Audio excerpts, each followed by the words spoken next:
नमस्कार प्यारे दोस्तों, स्वागत है आपके अपने YouTube चैनल पे। तो फ्रेंड, आप सभी के बीच में top 25 GK GS set MCQ 21 लेकर आया हूँ, जिनमें RRB, NTPC, RRC group D, CGL सभी राज्य स्तरीय प्रतियोगिता परीक्षा के लिए ये प्रश्न बहुत ही इम्पोर्टेंट हो जाती है। तो चलिए फ्रेंड, क्विज को स्टार्ट करते हैं। इससे पहले चैनल पे जो भी नए विद्यार्थी हैं, चैनल को सब्सक्राइब करके बेल बटन को प्रेस कर लेंगे। आगे की जो भी वीडियो आएगी, नोटिफिकेशन आएगी, सबसे तेज देखने को इस चैनल से मिल जाया करेगी। तो चलिए, तो फ्रेंड, आज की जो टॉपिक है ये भूगोल से समान प्रश्न है और ये NTPC और ग्रुप डी में बहुत ही महत्वपूर्ण प्रश्न है। तो फ्रेंड, वीडियो के साथ बने रहे। तो चलिए क्विज को स्टार्ट करते हैं। और ये फ्रेंड, जो सेट है ये 21वां नंबर सेट है। यदि आप सभी 1 से लेकर 20 तक नहीं किए हैं तो इनका लिंक वीडियो के नीचे डिस्क्रिप्शन में है और साथ ही आप सभी के लिए प्लेलिस्ट बना दी गई है। तो चलिए, प्रश्न संख्या 1 आप सभी के स्क्रीन में। हिमालय पर्वत श्रृंखला किस प्रकार की पर्वत श्रेणी में आता है? जी हाँ, हिमालय पर्वत श्रृंखला किस प्रकार की पर्वत श्रेणी में आता है? तो फ्रेंड, इसका जो राइट आंसर हो जाएगा, साथियों आप सभी याद रखेंगे, इसका जो राइट आंसर हो जाएगा वलित पर्वत। इसका जो राइट आंसर हो जाएगा डी, वलित पर्वत। तो चलिए अगले प्रश्न की ओर।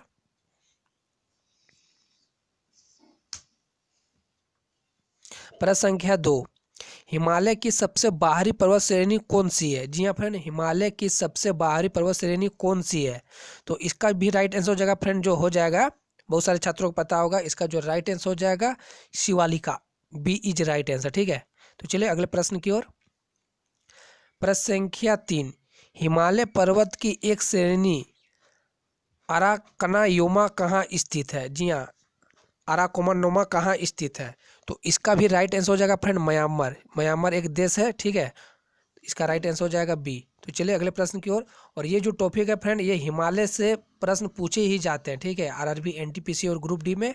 और ये हमारा खुद का मटेरियल तैयार किया गया, देख सकते हैं, बाय AK सर द्वारा। तो चलिए अगले प्रश्न की ओर। प्रश्न संख्या 4, हिमालय पर्वत किस प्रकार के पर्वत का उदाहरण है? जी हाँ, हिमालय पर्वत किस प्रकार के पर्वत का उदाहरण है? तो इसका राइट आंसर हो जाएगा friend, A is right answer, परतदार फ्रेंड, परतदार पर्वत। इसका राइट आंसर हो जाएगा परतदार पर्वत। तो चलिए अगले सवाल की ओर। प्रश्न संख्या 5, हिमालय का पाद प्रदेश। जी हाँ, हिमालय का पाद प्रदेश निम्न में से किसे नाम से जाना जाता है? निम्न में किस नाम से जाना जाता है? तो इसका जो राइट आंसर हो जाएगा फ्रेंड डी, शिवालिक। इसका राइट आंसर हो जाएगा डी, शिवालिक। तो चलिए अगले प्रश्न की ओर। प्रश्न संख्या 6, हिमालय में हिम रेखा निम्न में के बीच दूरी होती है? हिमालय में हिम रेखा निम्न में बीच होती है। तो इसका राइट आंसर हो जाएगा साथियों, आपसे भी याद रखेंगे, 4500 से 6000 मीटर पश्चिम में। इसका राइट आंसर हो जाएगा डी। ठीक है, 4500 से 6000 मीटर पश्चिम में। तो चलिए अगले प्रश्न की ओर। प्रश्न संख्या 7, हिमालय की ऊंची चोटी कंचनजंगा कहाँ स्थित है? तो ये VVI सवाल है और ये RPF कांस्टेबल और एनसीएलआर दोनों में आया हुआ प्रश्न है। हिमालय की ऊंची चोटी कंचनजंगा कहाँ स्थित है? तो इसका राइट आंसर हो जाएगा फ्रेंड, आप सभी याद रखेंगे, सिक्किम में। ठीक है, इसका जो राइट आंसर हो जाएगा सी, सिक्किम में। तो चलिए अगले प्रश्न की ओर। प्रश्न संख्या 8, हिमालय के सर्वोच्च शिखर माउंट एवरेस्ट की ऊंचाई कितनी है? हिमालय के सर्वोच्च शिखर माउंट एवरेस्ट की ऊंचाई कितनी है? तो इसका राइट आंसर हो जाएगा फ्रेंड, आप सभी याद रखेंगे, 8848 मीटर, जो अभी बढ़कर फ्रेंड 8850 मीटर हो गई है। ठीक है, 2 मीटर बढ़ चुकी है, जो फिर से नापा गया था। तो इसका राइट आंसर हो जाएगा बी, 8850 मीटर। इसका जो राइट आंसर हो जाएगा 8850 मीटर। तो चलिए प्रश्न संख्या 9, माउंट एवरेस्ट नाम किसके नाम पर रखा गया है? जी हाँ, माउंट एवरेस्ट किसके नाम पर रखा गया है? तो इसका जो राइट आंसर हो जाएगा साथियों, भारत के एक महासर्वेक्षक के नाम पर है। ठीक है, जो एवरेस्ट है किसके नाम पर रखा गया है? भारत के एक महासर्वेक्षक के नाम पर रखा गया है। ठीक है, सी इज राइट आंसर। तो चलिए अगले प्रश्न की ओर। प्रश्न संख्या 10, हिमालय पर्वत श्रेणी निम्नलिखित में किस राज्य का हिस्सा नहीं है? जी हाँ, हिमालय पर्वत श्रेणी निम्नलिखित में किस राज्य का हिस्सा नहीं है? तो इसका जो राइट आंसर हो जाएगा फ्रेंड, उत्तराखंड है। ठीक है, सिक्किम भी है, हिमाचल प्रदेश भी है। तो इसका जो राइट आंसर हो जाएगा उत्तर प्रदेश। उत्तर प्रदेश हिस्सा नहीं है हिमालय पर्वत का। ठीक है, तो चलिए अगले प्रश्न की ओर। प्रश्न संख्या 11, सतलुज, जी हाँ, सतलुज तथा काली नदियों के बीच हिमालय का भाग को किस नाम से जाना जाता है? जी हाँ, सतलुज और काली नदी के बीच में एक हिमालय का भाग है फ्रेंड, उसको किस नाम से जानी जाती है? तो इसका जो राइट आंसर हो जाएगा कमाऊ हिमालय। इसका राइट आंसर हो जाएगा सी, कमाऊ हिमालय। तो चलिए अगले प्रश्न की ओर। प्रश्न संख्या 12, तीस्ता और दियांग नदियों के बीच आने वाली हिमालय का भाग को हिमालय का जाता है। तीस्ता और दियांग नदियों के बीच आने वाले हिमालय के भाग को किस नाम से जाना जाती है फ्रेंड? इसका राइट आंसर हो जाएगा असम। ठीक है, इसका जो राइट आंसर हो जाएगा सी, असम। और आपको कोई भी प्रश्न अगर डाउट लगे तो कमेंट सेक्शन में जरूर बताएंगे। ठीक है, मैं भी एक इंसान ही हूँ फ्रेंड। प्रश्न संख्या 13, तो यहाँ पर देखिए, यहाँ पर एक दर्रा का नाम दिया गया है। ठीक है, यह कौन सी दर्रा होगी कि हिमालय के बाद दक्षिण की ओर एक तीखा मोड़ बनाते हुए भारत की पूर्वी सीमा के साथ फैल जाता है? तो इसका जो राइट आंसर हो जाएगा फ्रेंड दियांग मुरखड़। ठीक है, दियांग मुरखड़, ये अटपटा नाम है, आपसे भी याद रखेंगे, बी इज राइट आंसर। ठीक है, प्रश्न संख्या 14, कौन से पर्वत हिमालयी श्रृंखला का अंग नहीं है? तो इसका जो राइट आंसर हो जाएगा फ्रेंड अरावली। ठीक है, अरावली जो है वह राजस्थान राज्य में स्थित है। ठीक है, मैं बहुत पहले भी बता चुका हूँ। प्रश्न संख्या 15, निम्नलिखित में से वह पर्वत श्रेणी कौन सी जो भारत में सबसे पुरानी है? तो इसका राइट आंसर हो जाएगा अरावली, ये सबसे पुरानी है। इसका जो राइट आंसर हो जाएगा सी, राजस्थान राज्य में स्थित है। ठीक है, प्रश्न संख्या 16, अरावली श्रेणियाँ किस राज्य में स्थित है? तो इसका जो राइट आंसर हो जाएगा फिर, जैसा कि मैं पिछले अभी कुछ देर ही बताया, राजस्थान राज्य में स्थित। ठीक है, तो चलिए प्रश्न संख्या 17, आबू पहाड़ियों का गुरु शिखर, आबू पहाड़ियों का गुरु शिखर, आबू पहाड़ी का गुरु शिखर किस पर्वत श्रृंखला का सबसे ऊंची चोटी है?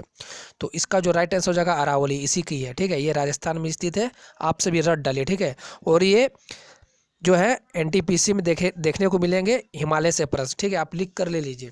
प्रश्न संख्या 18, माउंट आबू जो एक पर्वतीय स्थल है कौन सी पर्वत श्रृंखला पर स्थित है? माउंट आबू। तो फ्रेंड इसका जो राइट आंसर हो जाएगा अरावली में। ठीक है, और माउंट आबू जो एक पर्यटक केंद्र भी है और ये राजस्थान राज्य में स्थित है। ठीक है, तो चलिए अगले प्रश्न की ओर। प्रश्न संख्या 19, प्रायद्वीपीय भारत में उच्चतम पर्वत चोटी, जी हाँ, प्रायद्वीपीय भारत में उच्चतम चोटी है। तो इसका जो राइट आंसर हो जाएगा अनाई मुंडी। तो पर्वत श्रृंखला के सारे डाउट इस वीडियो में आप सभी के डाउट क्लियर हो जाएंगे। ठीक है, इसका जो राइट आंसर हो जाएगा ए। तो चलिए अगले प्रश्न की ओर। प्रश्न संख्या 20, अनाई मुंडी शिखर यहाँ स्थित है, जी हाँ, अनाई मुंडी शिखर यहाँ स्थित है। इसका जो राइट आंसर हो जाएगा friend Sahyadri, A is right answer. तो चलिए अगले प्रश्न की ओर। प्रश्न संख्या 21, विंध्य के दक्षिण में सबसे ऊंची चोटी है, विंध्य के दक्षिण में सबसे ऊंची चोटी है। तो इसका जो राइट आंसर हो जाएगा फ्रेंड अनाई मुंडी, इसका जो राइट आंसर हो जाएगा अनाई मुंडी। तो चलिए अगले प्रश्न की ओर।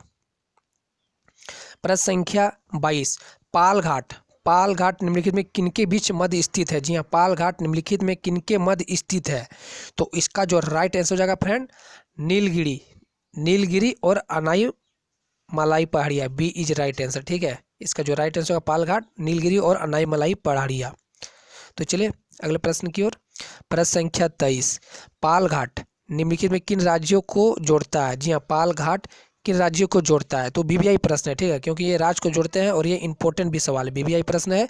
तो इसका जो राइट आंसर हो जाएगा केरल और तमिलनाडु पालघाट राज्यों को जोड़ता है। ठीक है, तो चलिए अगले प्रश्न की ओर। प्रश्न संख्या 24, तो ये फ्रेंड इजी प्रश्न है। ठीक है, बहुत सारे छात्रों को इनका आंसर पता होगा। नंदा देवी, नंदा देवी चोटी किस राज्य में स्थित है? ठीक है, और नंदा देवी एक पर्वत भी है फ्रेंड। ठीक है, नंदा देवी चोटी किस राज्य में स्थित है और नंदा देवी पर्वत भी किस राज्य में स्थित है? तो इसका जो राइट आंसर हो जाएगा उत्तराखंड, उत्तराखंड। तो फ्रेंड अगर आप सभी वीडियो देख रहे हैं तो उत्तराखंड राज्य किस वर्ष स्थापना हुई थी, आप हमारे कमेंट में एक जरूर बताएं उत्तराखंड राज्य किस वर्ष स्थापना हुई थी। तो चलिए अगले प्रश्न की ओर। और ये आप सभी के बीच में आखिरी प्रश्न है, आप सभी के बीच में आखिरी प्रश्न है। नंदा देवी चोटी है, जी हाँ, नंदा देवी चोटी किनका भाग है? असम हिमालय का भाग, कुमायूं हिमालय का भाग, नेपाल हिमालय का भाग, पंजाब हिमालय का भाग।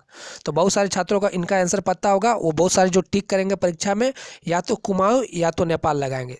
तो इसका जो ऐसा राइट जो आंसर है फ्रेंड, मैं आप सभी बता दूं, कुमायूं का हिमालय का भाग है। ठीक है, कुमायूं हिमालय का नंदा देवी जो पर्वत है इन्हीं का भाग है।